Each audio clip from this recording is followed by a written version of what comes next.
14. El láser. Con Aida Bao. 2:30 de la tarde, 1:30 en Canarias. Lo más destacado del día sigue en Andalucía. Varios empleados públicos del Servicio Andaluz de Salud recibieron órdenes hace 4 años de no informar de pruebas no concluyentes de cáncer de mama a las pacientes porque los avisos se habían informatizado, así que les aseguraron ya serían avisadas por otros medios, algo que ya saben nunca sucedió. Es la información que han confirmado nuestros compañeros de la cadena SER en Sevilla, a donde nos vamos a ir enseguida con una crisis para el gobierno de Moreno Bonilla que suma y sigue.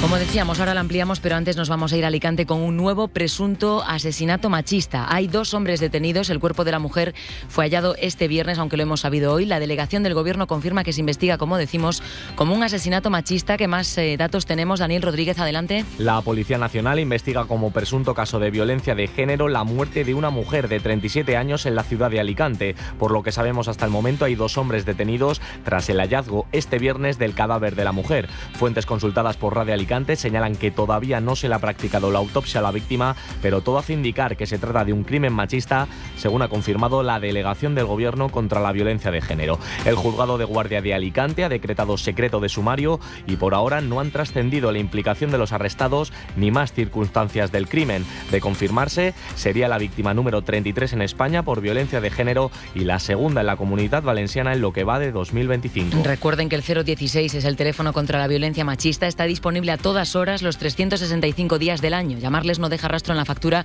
pero sí hay que borrarlo del registro de llamadas. Titulares de un sábado con lluvias, sobre todo en puntos del centro de la península. Sábado 25 de octubre que sigue siendo de calor en el sur de España. María Ibáñez, buenas tardes. Buenas tardes. 2 provincias, Salamanca y Cáceres, tienen aviso amarillo por lluvias. Se desplazarán a lo largo de la tarde por toda Castilla y León, llegarán al norte de la Comunidad de Madrid y al sur de Aragón. En toda esta zona central de la península no se superarán los 15 grados. Predominan las nubes en el Cantábrico, en el litoral mediterráneo y en Baleares. Allí las máximas rondan los 23-25 grados. Mismas temperaturas en Canarias y en el sur peninsular hace sol y más calor. Hasta los 31 grados llegarán esta tarde en Granada o a los 28 en Melilla.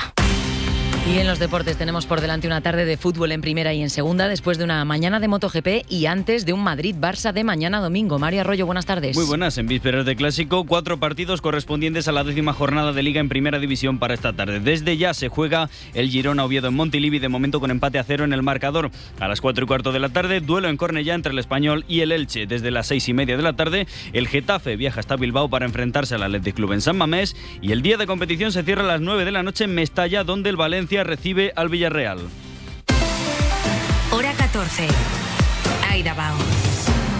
La crisis de los cribados por el cáncer de mama en Andalucía, adelantada hace casi un mes por la cadena SER, da un nuevo giro. En las últimas horas, la Junta ha confirmado que son concretamente 2.317 las mujeres afectadas por esos retrasos en el programa de cribados y, según el Gobierno andaluz, aún hay 539 mujeres, 539, que tienen pendiente hacerse la segunda prueba para descartar o confirmar un tumor. Mujeres que hicieron públicos sus retrasos hace casi un mes. El presidente Juan Manuel Moreno Bonilla, lo recordarán, llegó a decir que no se les había avisado antes de que sus pruebas no eran concluyentes por cuidar su salud mental. Cuando hay algún posible indicio de futuro, lo que hacen es no introducir un elemento de ansiedad al paciente, ¿no? Porque si no el paciente vive con una enorme ansiedad. Entonces se decide no decirle nada al paciente y ya se le hace pruebas posteriores. Esto decía Moreno Bonilla el pasado 3 de octubre, pero según la información de la que disponemos hoy, varios empleados públicos aseguran que se les dijo que no hacía falta avisar a esas mujeres porque esa competencia se centralizaba y se informatizaba. Unos avisos que nunca llegaron. Radio Sevilla, Mercedes Díaz, buenas tardes. Buenas tardes. Una orden verbal, al menos a algunos empleados públicos del SAS, marca supuestamente la cadena de fallos y retrasos en el programa del cribado del cáncer de mama en Andalucía. Empleados públicos de uno de los centros que hacen mamografías del cribado y que está adscrito al Hospital Sevillano Virgen del Rocío le han contado a la SER que en abril del año 21 les informan verbalmente de que a partir de ese momento dejaran ya de avisar a las mujeres del resultado de sus mamografías.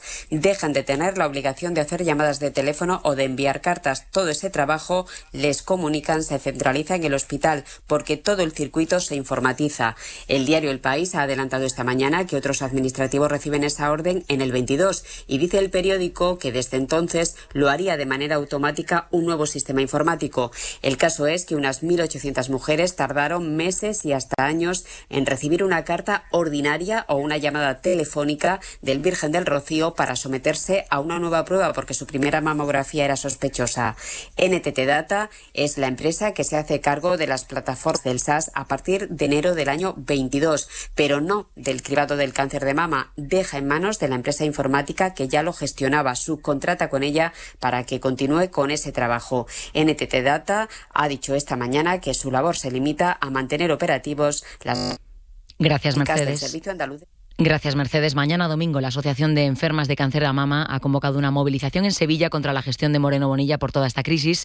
Una junta que hoy rebaja ligeramente el tono después de haber acusado a Mama de intentar desprestigiar el sistema público. Hoy el consejero de Presidencia dice que no cree que a Mama esté lanzando infundios, aunque pone en duda que sea verdad lo que denuncian. Será verdad, dice, cuando lo diga la justicia. Recordemos que hay 2 investigaciones en curso por parte de la Fiscalía. Con ese consejero de Justicia de la Junta de Andalucía han hablado nuestros compañeros también de Radio Sevilla. Elena Carazo, buenas tardes. Buenas tardes. José Antonio Nieto, consejero de Justicia, señala que a Mama está en su derecho de presentar la denuncia, aunque serán los tribunales los que determinen si le dan la razón o no, pero entiende que si uno quiere resolver un problema, lo que tiene que hacer es mantener el diálogo, algo que han rechazado. Es una de las vías judiciales abiertas en la Fiscalía de Sevilla. También la Fiscalía Superior de Justicia de Andalucía investiga las denuncias de la Asociación Defensor del Paciente, de mujeres particulares afectadas y las de Adelante Andalucía e Izquierda Unida. Sobre esto, considera Nieto que los objetivos del Ministerio Fiscal y del Gobierno andaluz son coincidentes. Coincidimos absolutamente el Ministerio Fiscal y la Junta de Andalucía en que lo que queremos es que se aclare absolutamente todo lo ocurrido, que detectemos dónde está el error que se haya podido producir, que si hay alguna responsabilidad directa pues también se determine, pero evidentemente aquí no hay ningún tipo de disputa o de duda entre los objetivos. Son exactamente los mismos los que tiene la Fiscalía que los que tiene la Junta de Andalucía. Aclarar, resolver y corregir. Reconoce Nieto que continúan trabajando para conocer hasta dónde llegan los errores en el programa de cribado, señalando que no vienen de un año ni de 2, que el origen podría venir de la etapa anterior del Gobierno socialista. El Partido Popular sigue, como escuchábamos, echándole la culpa al gobierno socialista que estuvo en Andalucía hace más de una década y sigue intentando cuidar la imagen de Moreno Bonilla. Desde el PSOE hoy critican a los populares por haberse levantado del Consejo Interterritorial de Sanidad en plena crisis de los cribados. Dicen que en situaciones como esta el PP siempre esconde la cabeza, Adrián del Pozo. Sí, el PP mantiene el apoyo cerrado al gobierno de Juanma Moreno y a su gestión de la crisis. Hoy ha salido a defenderlo Juan Bravo en Radio Nacional, que pone el foco en las pacientes. El PP, y en este caso el presidente Juanma Moreno, está preocupado por las mujeres que se hayan podido ver afectadas porque son el centro de las decisiones de Juanma Moreno. Es decir, lo primero que hay que hacer es atender, intentar corregir si se han producido algunas incidencias, algunos errores, y por eso el presidente pidió disculpas. Mientras desde el PSOE su número 3 culpa al PP de tener un modelo criminal que mata. Un modelo criminal. La mala política mata y la buena política salva vidas. Y esa es la realidad, y la mala política la están representando siempre los mismos. Rebeca Torro ha criticado también lo que ha calificado como plantada de los populares ayer del Consejo Interterritorial de Salud. La mezquindad del PP no tiene límites, dicen los socialistas. Hora 14. Aida Bao. En Valencia esta tarde, y a punto de que se cumpla un año de la dana por la que fallecieron 229 personas, la ciudadanía va a volver a salir a la calle contra el gobierno de Carlos Mazón. Radio Valencia, Adrián Sánchez, buenas tardes. Buenas tardes, Aida. Los organizadores convocantes volverán a reclamar la dimisión del presidente, igual que han hecho durante los últimos 12 meses, pero esta movilización, al ser la del aniversario, se espera, Adri, que incluso convoque a más asistentes de lo habitual. Así lo esperan al menos las familias de las víctimas, que piden a la sociedad valenciana que les acompañe esta tarde porque un año después no se han asumido responsabilidades políticas. Rosa Álvarez es la presidenta de la Asociación de Víctimas Mortales. Es la primera vez que 229 personas mueren por culpa de quienes justamente tenían que proteger sus vidas. Pero no solo eso, Ana Oliver, portavoz de las plataformas sociales que convocan la marcha, afirma que en este año se ha demostrado que la reconstrucción no está funcionando. encara n'hi ha moltes deficiències quan el president ho va fiar Recuerda que el presidente lo fió todo a la reconstrucción, pero todavía hay muchas deficiencias, como ascensores por reparar o lodo en bajos. La marcha va a empezar a las 6 de la tarde, va a recorrer el centro de Valencia y el lema seguirá siendo el mismo que en estos 12 meses, Mazón dimisión. Otro de los asuntos pendientes que ha dejado la Dana de Valencia, Adrián, es el estado del alcantarillado en la región afectada. La capacidad de permear agua sigue siendo muy deficiente y lo hemos podido comprobar con las lluvias torrenciales de hace solo unas semanas. Las empresas que gestionan el alcantarillado en los municipios afectados calculan que las obras tardarán entre 3 y 4 años en completarse porque hay que levantar por completo decenas de calles de los municipios. Mientras tanto, se están haciendo obras de emergencia, pero cuando llueve hay zonas donde el alcantarillado colapsa. En el último episodio de la Dana Alice tuvimos puntos críticos porque, claro, lo que sucede es que la capacidad de nuestro alcantarillado ha disminuido. Es la alcaldesa de Catarroja, Lorena Silvén, pero lo confirman otros municipios. A esto se suma que colectores tienen fugas y eso a medio y largo plazo está empezando a provocar hundimientos en las calzadas. Lo explica el ingeniero de caminos Miguel Ángel Eguíbar. Agrietamientos de calles, hundimientos de viales, de aceras, eso se ha ido produciendo sistemáticamente. El problema es que lo que ves lo reparas, pero ¿y lo que no ves? El Gobierno central ha destinado más de 400 millones de euros para reparar el alcantarillado, pero será, Aida, un trabajo muy largo. Adrián Sánchez, gracias. Un saludo. Hora 14. El La SER. El gobierno de Carlos Mazón ha tratado durante el último año de desprenderse de la responsabilidad de gestionar la emergencia, echándole la culpa a organismos estatales como la Confederación Hidrográfica del Júcar o la Agencia Estatal de Meteorología. Pero hay una evidencia que nadie puede negar, que es la evolución en la manera de avisar a la población ante una dana por parte de la Generalitat.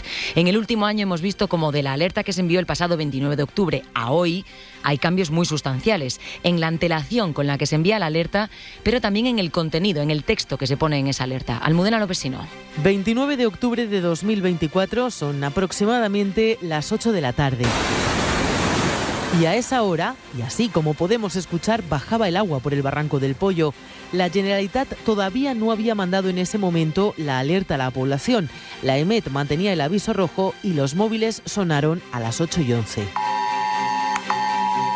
Lo contamos en directo en Hora 25. La Generalitat acaba de mandar una alerta a los móviles de todos los ciudadanos de la provincia de Valencia y dice que, Ana Durán... Pues dice que es una alerta de protección civil por las fuertes lluvias. En la alerta del 29 de octubre del año pasado solo se advertía de que la población evitara desplazarse y de que estuvieran pendientes de futuros avisos. Hace un mes, la Dana Alice afectó de nuevo a la provincia de Valencia. En esta ocasión, la Generalitat envió la alerta 24 horas antes de que la EMET activara el aviso rojo por lluvias torrenciales. Esa alerta ha sonado hace pocos minutos en todos los móviles del litoral de Valencia y el norte. Si en la del año pasado no se advertía a los ciudadanos de que se pusieran en zonas elevadas, en esta ocasión sí se hizo. Si están en zonas inundables, busque lugares altos, se podía leer. Además, se avisaba de que no cruzaran cauces ni tampoco zonas donde pudiera haber desbordamientos.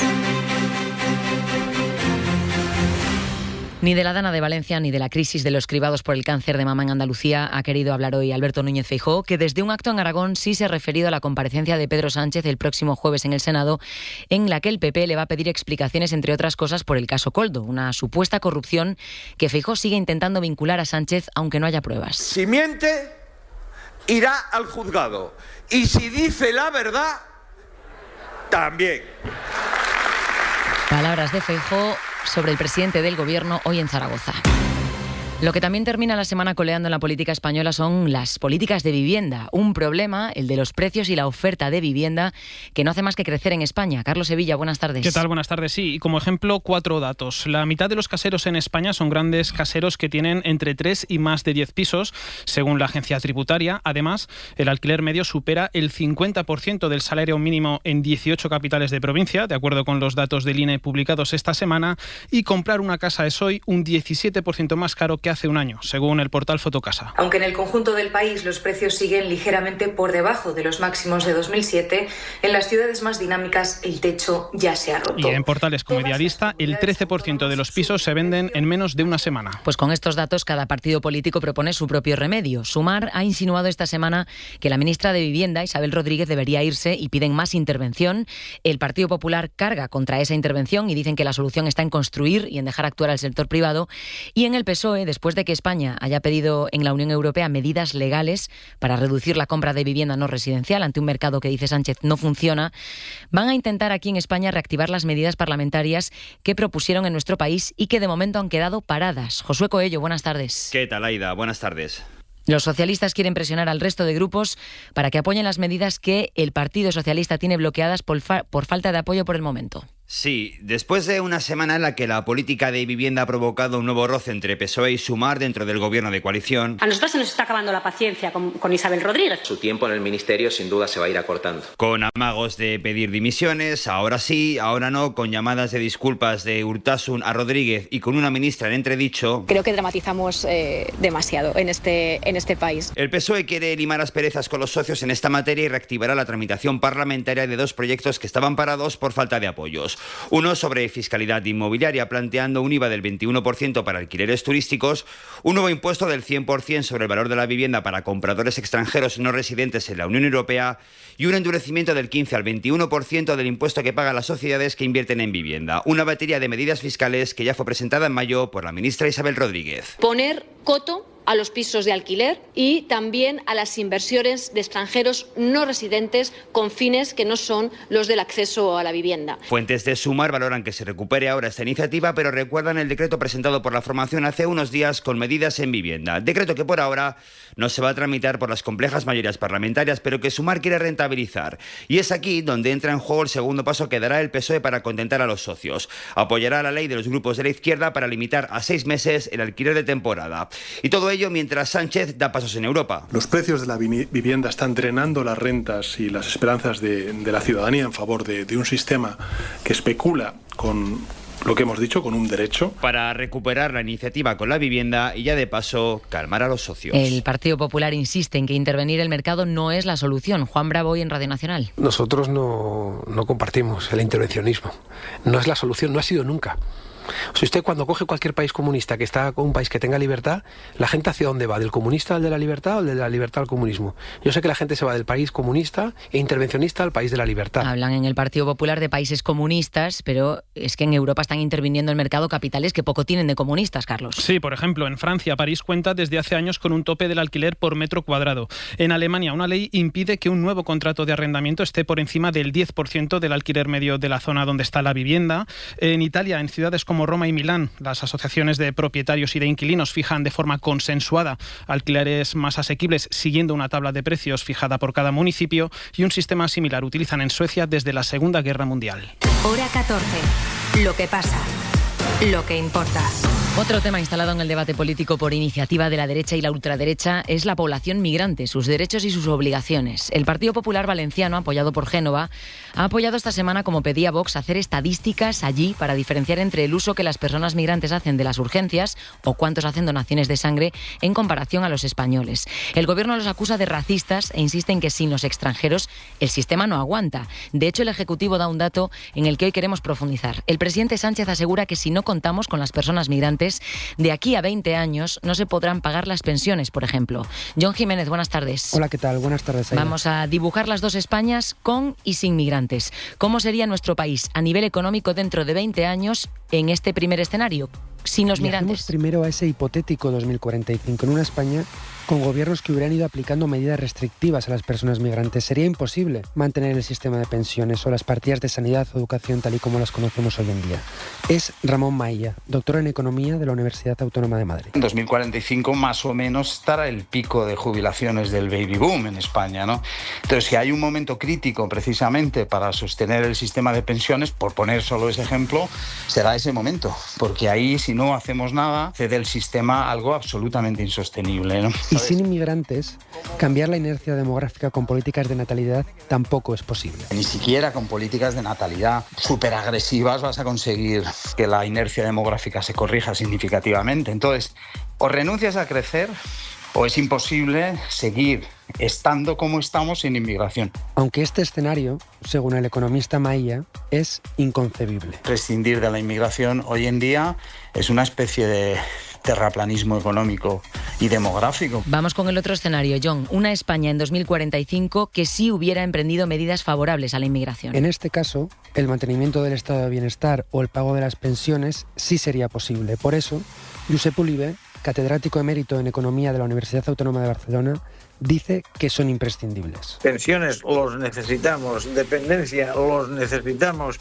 el mercado de trabajo los necesitamos. Pero este sistema también podría fracasar. El tema de la integración social habría que tomársela con mucha preocupación porque ahí es donde puede fracasar el modelo. La verdadera discusión, según Ulibe, es si desde el poder político se construirán los mecanismos de integración suficientes para reducir al mínimo la conflictividad social. En unos segundos hablamos de Donald Trump y sus choques con Latinoamérica, de Ucrania y también de Gaza. Dolores está contando a su amiga Remedios que le duele la cabeza y que ha probado de todo, pero que no mejora. Remedios le explica que hay cosas que pueden sonar muy bien, pero que en temas de salud lo que funciona es lo que está demostrado y que no lo dice ella o Internet, que es ciencia. Remedios, siempre con evidencia científica. Ministerio de Sanidad, Gobierno de España. Las ofertas solo 3 días en Frescos duran eso, solo 3 días. Por eso son tan buenas. Y salen todos los martes y viernes. Y hay que estar atento para llevarse, por ejemplo, y solo hasta el domingo, una tarrina de 500 gramos de fresas de huertas españolas a solo 3,75 euros. En tienda web y app. Supercor, Hipercor y Supermercado El Corte Inglés. ¿Qué necesitas hoy? Precios válidos en Península y Baleares. Hora 14. El láser. Aida Bao. El gobierno de Venezuela acusa a Donald Trump de inventarse una nueva guerra después de que el republicano haya decidido aumentar la presión en el mar del Caribe, también a Maduro, y desplegar allí el mayor portaaviones que tiene el ejército estadounidense. El republicano dice que la medida va a servir para que dejen de entrar drogas en Estados Unidos, Adrián. Sí, es efectivamente el USS Gerald Ford, el mayor portaaviones de la Marina Americana, que ha sido enviado al Caribe en plena ofensiva contra las narcolanchas que surcan el mar rumbo a Estados Unidos. El presidente Donald Trump ha sacado pecho no solo de este envío del buque, sino de toda la lucha armada contra la droga. Los expertos advierten que Trump se está tomando la justicia por su mano, saltándose la presunción de inocencia de los asesinados en las lanchas y atacando en aguas que no son de su jurisdicción. En estos ataques han muerto al menos 33 personas, mientras el presidente de Venezuela, Nicolás Maduro, se están inventando una nueva guerra eterna, que América del Sur y el Caribe todo dice no a la guerra, sí a la paz. Ha vuelto a pedir así contención a Estados Unidos. Este no es el único conflicto que tiene Estados Unidos ahora mismo con Latinoamérica. En Colombia, Gustavo Petro está con un enfado monumental después de que Trump les haya impuesto sanciones y los haya añadido a una lista negra de narcotráfico, todo porque Petro denunció el asesinato de un pescador inocente por parte de Estados Unidos, Carlos. Sí, la inclusión de Petro en esa lista negra de antinarcóticos de Estados Unidos implica el bloqueo de todos sus bienes en el país. El presidente colombiano dice que no tiene negocios en Estados Unidos y que le han metido en esa lista precisamente por luchar contra el narcotráfico. El gobierno de Estados Unidos ha decidido escoger como su aliado en Colombia a la mafia y ha atacado a quien atacaba a la mafia procurando... Gustavo Petro niega el principal argumento de la administración Trump contra él, que desde que está en el poder ha aumentado la producción de cocaína en Colombia. El señor Trump no tiene ni idea de lo que soy yo. ¿Quién subió los cultivos de hoja de coca en este país? ¿Y quién los ha detenido? La producción de cocaína en Colombia subió más de un 50% en 2023, según los últimos datos de la ONU, aunque el gobierno de Petro defiende que las incautaciones también están en cifras récord. Y en Ucrania, los ataques de Rusia continúan. Kiev denuncia en las últimas horas la muerte de 3 civiles y 17 heridos. Esto después de que Estados Unidos haya sancionado a las 2 mayores compañías petroleras de Rusia y haya exigido Trump a Putin que acepte un alto el fuego inmediato. Putin hace oídos sordos, mientras los países europeos que conforman la coalición de voluntarios, entre los que está España, han terminado este viernes su reunión sin compromisos, pero con el convencimiento también de que hay que ahogar económicamente a Rusia. Vamos ahora con la Franja de Gaza. Allí el alto el fuego sigue dando síntomas de fragilidad porque se siguen registrando ataques. El Ministerio de Salud palestino asegura que en las últimas 48 horas han matado a 4 palestinos y han recuperado una quincena de cuerpos. Esto con la entrada de alimentos que sigue siendo claramente insuficiente para sobrevivir y con el debate abierto sobre el futuro político de la Franja. En Jerusalén está Nuria Garrido. Buenas tardes. Buenas tardes, Aida. Se cumplen este sábado 15 días desde que entrara en vigor este inestable acuerdo de alto al fuego que no ha supuesto el fin total de los ataques israelíes contra la devastada Franja de Gaza. En estas 2 últimas semanas, en total, Israel ha matado a más de 90 personas y ha dejado heridas a más de 300, según cifras de Sanidad. Y estos eran, por cierto, los disparos que se siguen escuchando esta mañana en Gaza de las tropas y que han dejado a 3 personas heridas, entre ellas un niño. No hay certeza tampoco sobre quién va a gobernar Gaza, algo que tienen que discutir más adelante Israel, Hamás y mediadores. El grupo palestino ayer dijo que cuando llegue el momento traspasará el gobierno a un comité tecnócrata palestino, pero no dio más detalles. Y en Cisjordania la violencia también sigue muy instalada. Por segunda noche consecutiva, colonos han vuelto a castigar aldeas palestinas con total impunidad. Hora 14. Aida Bao.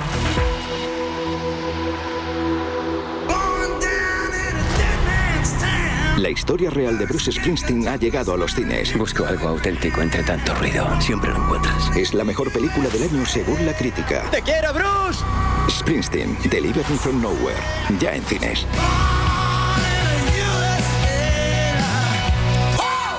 Solo hasta este domingo, super tecnoprecios en El Corte Inglés. Hasta un 20% de descuento en las mejores marcas de electrónica y electrodomésticos. Llévate portátiles, móviles, televisores, frigoríficos, aspiradores. Y con todas nuestras tecnoventajas. Recuerda, hasta el domingo 26, super tecnoprecios con hasta un 20% en tienda web y app del Corte Inglés. Consulta condiciones y modelos participantes en elcorteinglés.es. En Castilla y León, todo nace sabiendo. Sabe reconocer la excelencia de las cosas buenas. Sabe a degustar estrellas y a conservar nuestra historia para disfrutar del presente. Tierra de sabor. Despensa oficial de la Selección Española de Fútbol. Junta de Castilla y León. Hora 14. Lo que pasa. Lo que importa. Esta noche cambia la hora al horario de invierno. A las 3 de la mañana serán las 2, una hora menos en Canarias. Y ya avisamos, la hora en los móviles se cambia automáticamente por si hay algún despistado con la alarma. El caso es que el cambio de hora se produce después de que el presidente del Gobierno haya querido reintroducir el debate esta semana sobre si esta vez debería ser la última que sucede. Francamente, yo ya no le veo sentido. En todas las encuestas a las que se les pregunta a los españoles y a los europeos, están en contra de cambiar el horario. Además, la ciencia nos dice que ya no supone un ahorro energético. Sánchez quiere volver a reintroducir el debate en Europa. De hecho, el Gobierno va a llevar a Bruselas la propuesta para derogar el cambio horario y en caso de que eso suceda, lo que dicen la mayoría de expertos es que, al menos para nuestra salud, el mejor horario con el que quedarnos sería el de invierno. Un horario que podría impactar en la economía de muchos negocios de España, María Ibáñez. Hemos preguntado a hosteleros. Va a llegar noviembre y tendríamos 3 personas. De 3.000 en un día pasadas a 200. Como a Izam, que trabaja en una taberna en un barrio de Madrid con una amplísima terraza, que nota cómo en horario de invierno, cuando anochece poco después de las 6, apenas se recibe clientes. La gente, en cuanto ve que es de día, a pesar de que sepan que es tarde, pues disfrutan otra cervecita y se dan como más permisos a sí mismos. Lo tiene claro, considera que se mejore el horario de verano para la hostelería. Nos ayuda a nosotros con la venta, con el comercio. Yamila es dependiente en una pequeña tienda de ropa en otro barrio de la capital. La gente ya está comprando menos. A las 8 de la noche, 8:30, que aún hay sol, la gente compraba bastante. Las compras de textil y calzado se suelen concentrar al salir del trabajo, por eso a estos sectores les afecta más que para entonces ya sea de noche. El gasto también es más, porque yo las luces de mi escaparate las tengo que encender a las 5:30 y yo las horas a las que cierro son las mismas. Elena es propietaria de una pequeña tienda de abalorios artesanos también en Madrid. Mantener más luz yo creo que puede incrementar un poco la economía, ya que está fastidiada. Cabe destacar que el pequeño comercio ha perdido más de 8.500 trabajadores por cuenta propia en lo que llevamos de 2025, según la Federación Nacional de Trabajadores Autónomos. El comercio prefiere el horario de verano, como José Luis Bermúdez, director de un circuito de karts en Sallent de Llobregat. Al irse el sol tan temprano nos supone un sobrecoste encender las luces del circuito. En el lado opuesto, en la agricultura y en la ganadería nos regimos por el horario solar. Creemos que el horario de invierno es el más adecuado. El presidente de Asaja Extremadura, Juan Medidieri, asegura que les viene mejor porque los ciclos biológicos del ganado se alinean con el ritmo natural del sol cuando amanece y anochece antes. Y hoy nos vamos con la Seminci, la Semana Internacional de Cine de Valladolid, que ya ha celebrado su gala inaugural con Isabel Coixet, gala que ha presentado nuestra jefa de cultura, Pepa Blanes. Pepa, ¿cómo ha ido la gala y qué nos espera en el festival de este año? Entre las muchas miradas de autor que nos ofrece la Seminci está la de Fernando Franco, un director que mira aquellas cosas complejas y oscuras de la sociedad. Qué guapa. A ver qué haces. ¿Estás celosa o qué? Fabián se pondrá pesadito muchas veces, pero te recuerdo que es tu hermano. Aquí lo hace en Subsuelo, una película a mitad de camino entre la tragedia griega y el thriller psicológico que adapta una novela argentina y que cuenta cómo la culpa y el acoso acaban cercenando a una familia que guarda un secreto después de un accidente. Entonces el principal reto era eso, ir haciendo conforme iba aprendiendo. Sí que es verdad que hay una parte en la película que es la parte de la historia de Eva y Ramón, que a mí es una de las partes que más me gusta de la peli. Protagonizada por Nacho Sánchez, Izan Escamilla y Sonia Almarcha, la película compite por la Espiga de Oro en esta Seminci. Pues así nos vamos a ir. Las novedades, la información continúa en las entradas informativas durante la tarde en Carrusel Deportivo y a partir de las 11 de la noche, las 10 en Canarias, volvemos con toda la actualidad del día. Pase muy buena tarde de sábado. Adiós.